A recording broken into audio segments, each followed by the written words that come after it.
Xin chào. Chắc hẳn ít nhất một lần trong đời các bạn đã biết đến món đồ chơi này, có thể dưới dạng khác. Vậy các bạn có bao giờ tự hỏi tại sao nó lại có thể giữ được thăng bằng không? Mà lại không đổ như thế này. Hiện tượng này liên quan đến sự quay. Và có một hiệu ứng rất thú vị được gọi là hiệu ứng con quay. Ở đây mình có một số các dụng cụ sẽ biểu diễn và diễn giải cho các bạn biết về hiệu ứng rất thú vị này.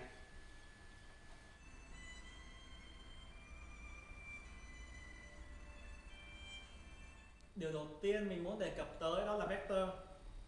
Vì rất nhiều hiện tượng xung quanh ta là vector, tức là nó có hướng và độ lớn. Mình sẽ dùng hai ví dụ rất quen thuộc, đó là lực và động lượng. Hiện tại quả nặng này đang đứng yên. Khi mình áp dụng một lực từ trái sang phải, quả nặng sẽ di chuyển theo hướng đấy. Đơn giản. Khi quả nặng di chuyển, nó có vận tốc, có nghĩa là nó có động lực. Khi nó di chuyển càng nhanh,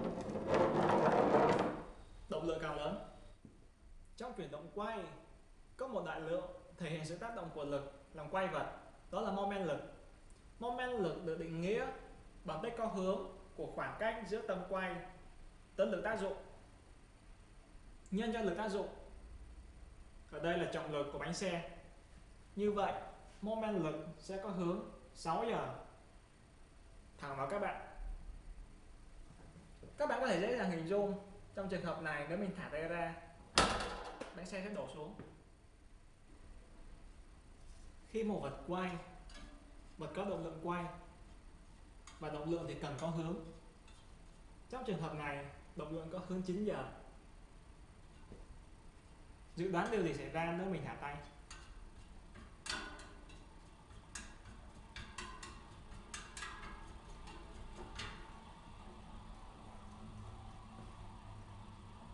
Moment lực không làm cho vật đổ xuống, mà lại khiến nó quay quanh trục thẳng đứng.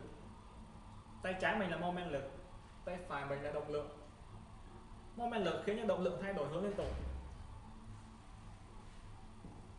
Động lượng thay đổi hướng liên tục.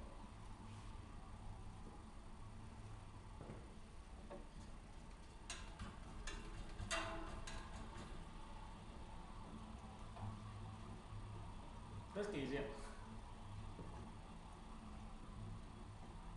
Tất nhiên sẽ đến một lúc bánh xe sẽ quay chậm lại, động lượng không đủ lớn và bánh xe sẽ đổ.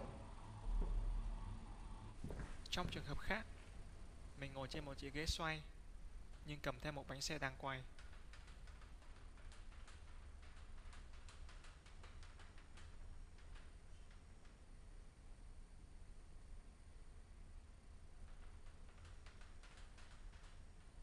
Đó là cách giải thích mẫu mực nhất mà bạn có thể tìm thấy ở bất kỳ tài liệu nào về hiệu ứng con quay.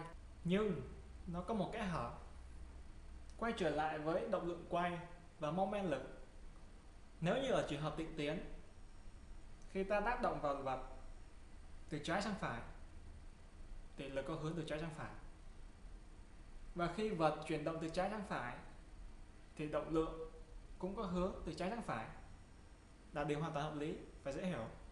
Các bạn còn nhớ định nghĩa về moment lực không? Moment lực là tích có hướng của cánh tay đòn nhân cho lực tác dụng. Chúng ta có quy tắc bàn tay phải để xác định hướng của moment lực. Tương tự như ở động lượng quay, chúng ta có một quy tắc bàn tay phải để xác định hướng của động lượng quay. Vấn đề ở đây là tại sao lại là bàn tay phải mà không phải bàn tay trái? Tại sao moment lực lại không phải được định nghĩa là tích có hướng của lực tác dụng nhân cho cánh tay đòn?